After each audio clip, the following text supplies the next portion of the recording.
When Eli Morgan received the message from the Galactic Registry, he almost dropped his cup of cold coffee. The holographic seal shimmered in the air above his table, glowing a soft blue, the official mark of the Zilari Union. He hadn't seen that color since the day his best friend, Commander Thal, had died. He didn't want to open it. For a long moment he just stared at the projection, heart heavy, throat tight. The hum of the ship's engines filled the silence around him. Finally he whispered, "Play message." A calm, synthetic voice spoke in perfect galactic standard. "By the laws of the Zilari Union, the late Commander Thal of House Vaughn names his successor and inheritor, human designation Eli Morgan." Eli blinked. That can't be right. He thought maybe it was a translation error. Thal was a Zilari noble commander of the Union fleet, and one of the most respected soldiers of his kind. Eli was just an engineer from Earth, a simple man who knew more about coolant leaks than politics. Why would thou leave him anything? But the message continued calm and unbroken. In accordance with Zilari custom, all possessions, holdings, and familial bonds are hereby transferred to Eli Morgan. Familial bonds? Eli repeated, his voice barely a whisper. What does that even mean? He didn't have to wait long for the answer. Eli had met Commander Thal 10 years and earlier, during the siege of Korma 9. It was chaos. Human and Zilari fleets fighting side by side against the DVI swarm. Eli had been a repair officer, stuck deep in the engine decks of the human frigate Artemis. When the ship was hit and its reactor was seconds from going critical, it was Thal's vessel that docked alongside. Everyone had evacuated.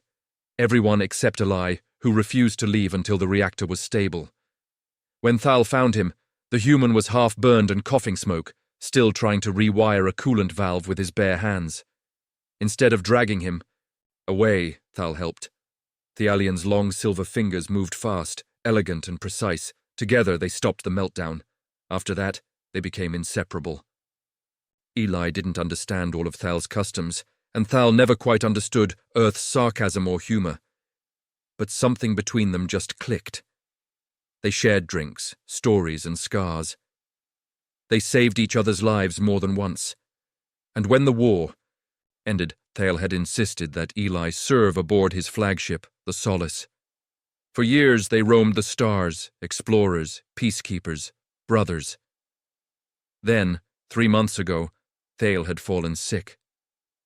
The doctor said it was a rare Zilari illness, something humans couldn't even pronounce. Eli had sat beside his bed in the ship's medbay for weeks, refusing to leave. Thal had smiled through the pain, his skin turning pale silver blue, his eyes dimming like fading stars. "You humans," Thal had said weakly, "you measure time in years. My people measure it in bonds. You, Eli Morgan, are the strongest bond I ever." And then one quiet night, with no warning, he was gone. Now Eli stood alone in his quarters, staring at the message that said he had inherited everything. The ship, the accounts, the house name, and wait, whatever familial bonds meant. He sighed and rubbed his temples. "Thou, what did you do, you crazy old alien?" There was a soft chime at the door. Eli frowned. "Enter." The door slid open and someone stepped in. Tall, graceful, wrapped in flowing silver fabric that shimmered like starlight. Her eyes were bright violet, and her hair glowed faintly under the ship's light. She was beautiful in a way that wasn't human, too perfect, too peaceful. "Are you Eli Morgan?" she asked softly. Her voice was calm but carried something deep beneath it. Sorrow, strength, and something else he couldn't name. "Yes," he said slowly. "And you are?" She lowered her head in a gentle bow. "I am Sarah, widow of Commander Thaw of House Vaughn." Eli's chest tightened. I'm sorry for your loss." She looked up at him, her eyes glistening. "Our loss," she said quietly. Then, after a pause, she added words that made his stomach twist. "By the will of my husband, I now belong to your house." "To you," Eli took a step back. "To me? Now that's not right." "It is Zilari law," she said softly, almost apologetic. "A bondmate cannot be left without a house. My husband chose you. You are now my protector, my companion, my family. Eli felt the room tilt around him. His mind raced. Thal had left him his ship, his legacy, and his wife. For a long moment he couldn't speak. Then he whispered, his voice trembling. Thal, what have you done? Outside the window, the stars drifted silently past. Witnesses to a new bond neither of them had asked for, but both were now bound to by the will of a dying friend.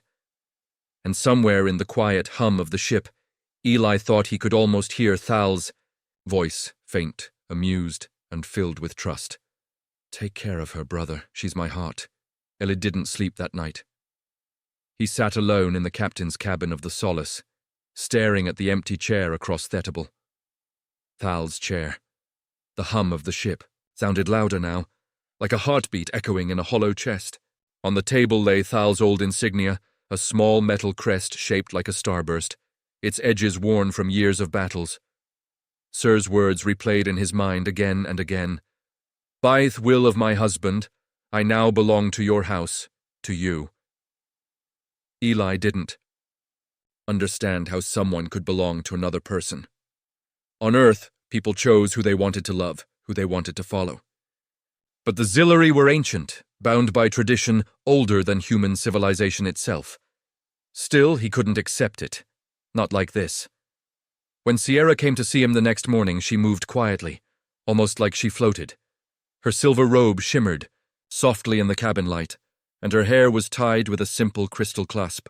She didn't look like someone who had lost everything. Yet her eyes told another story. There was pain there. Deep, silent pain, hidden behind calm control. Commander Morgan, she greeted formally. He winced. Just Eli, please. She nodded slightly. Eli, for a moment, neither of them spoke. The air between them was heavy with memories that weren't theirs alone. Eli gestured for her to sit. I'm sorry if I seemed rude yesterday, he began carefully. It's just all of this is strange for me. I didn't expect a Netto inherit a wife.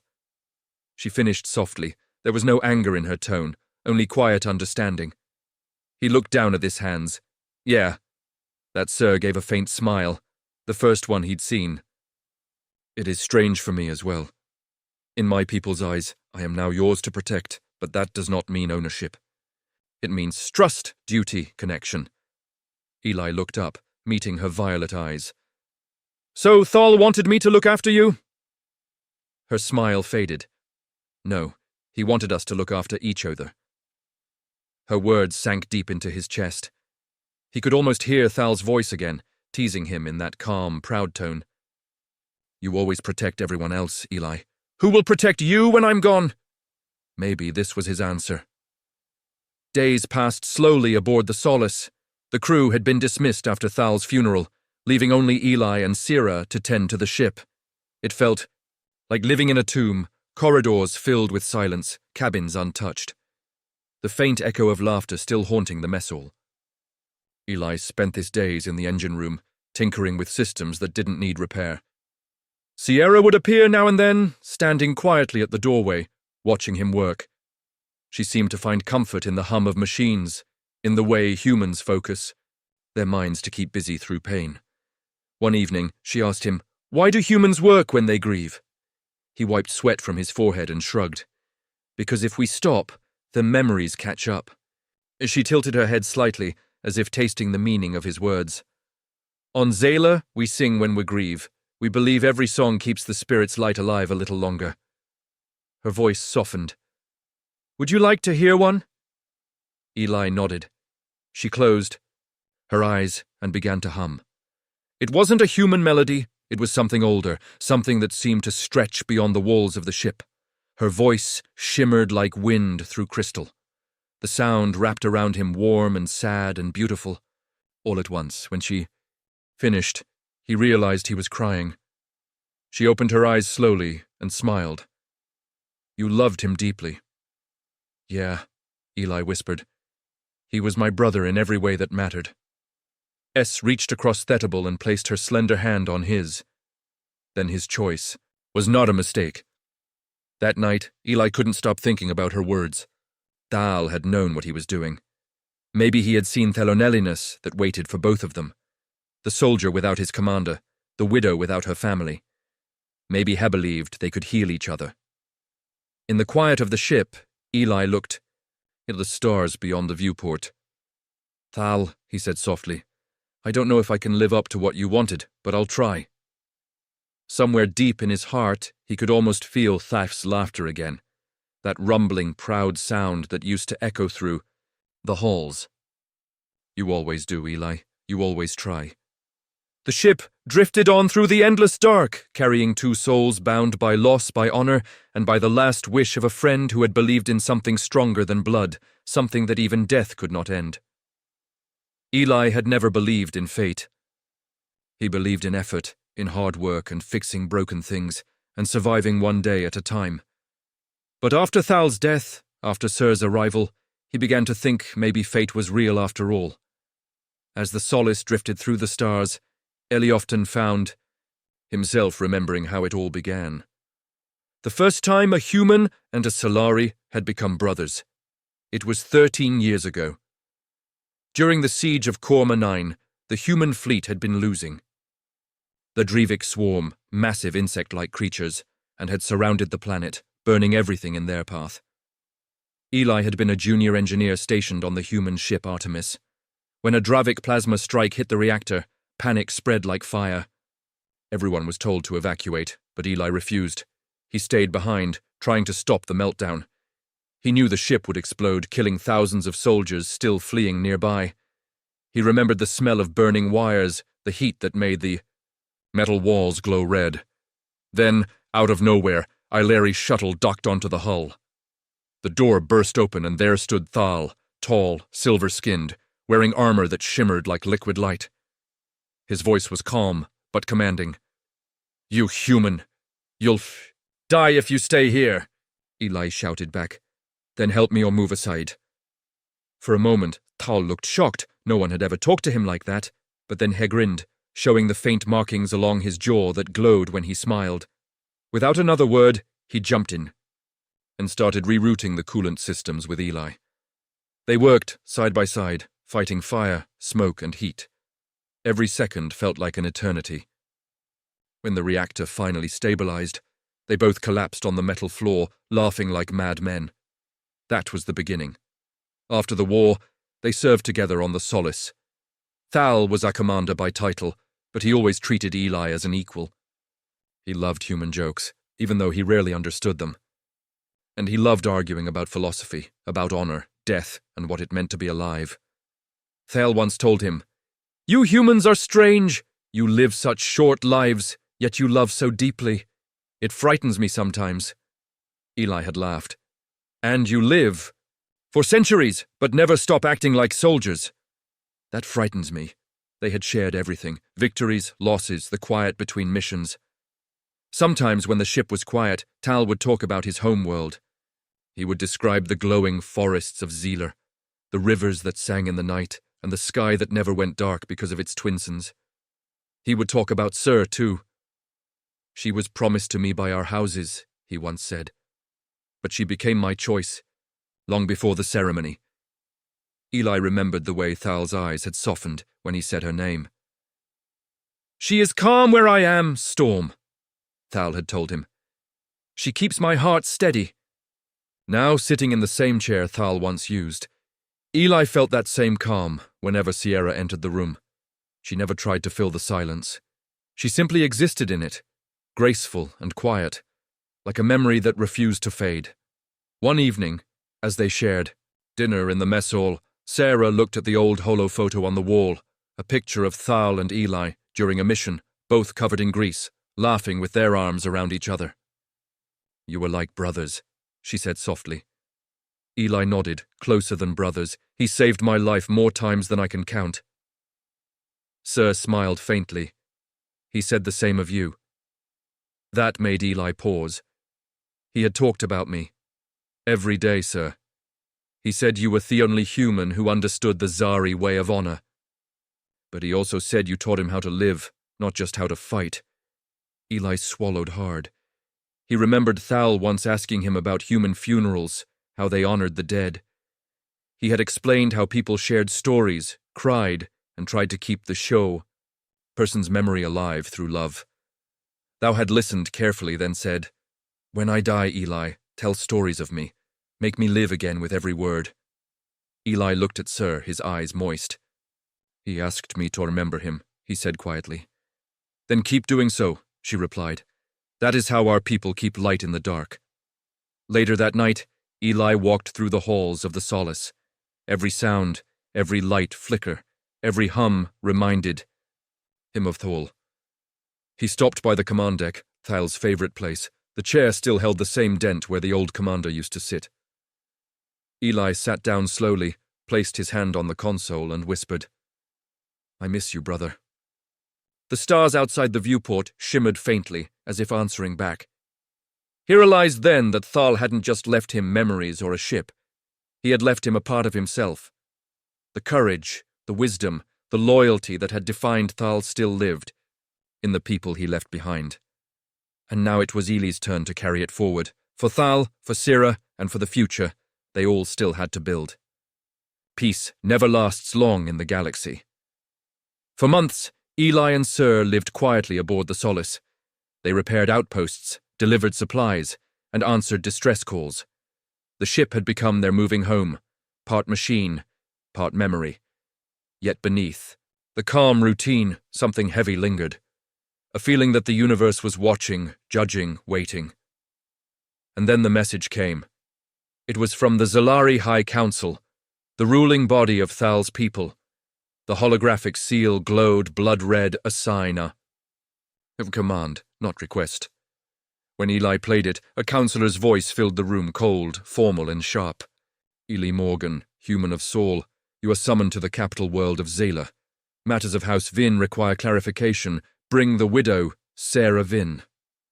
Eli frowned. Clarification. He looked at Sarah. What does that mean? She looked pale, her eyes distant. It means they question the bond. They don't believe you are worthy to carry Thal's name. He laughed softly, though it wasn't funny. "Yeah, I'm just a human mechanic. Not exactly noble material." Sir's voice was quiet. "To them, humans are temporary, fragile. They think made a mistake. The journey to Zayla took 5 days. During that time, Eli barely slept. He could handle machines, storms, even war. But politics? That was another kind of battle entirely. Sarah seemed calm, though he could tell she was scared too. Sometimes when she thought he wasn't watching, she would touch the small pendant around her neck, the symbol of her house, and whisper something under her breath. When the Solace finally reached orbit around Zayla, the view took Eli's breath away. The planet glowed silver-blue beneath twin suns. Rivers of light ran across its surface, and the sky shimmered with energy.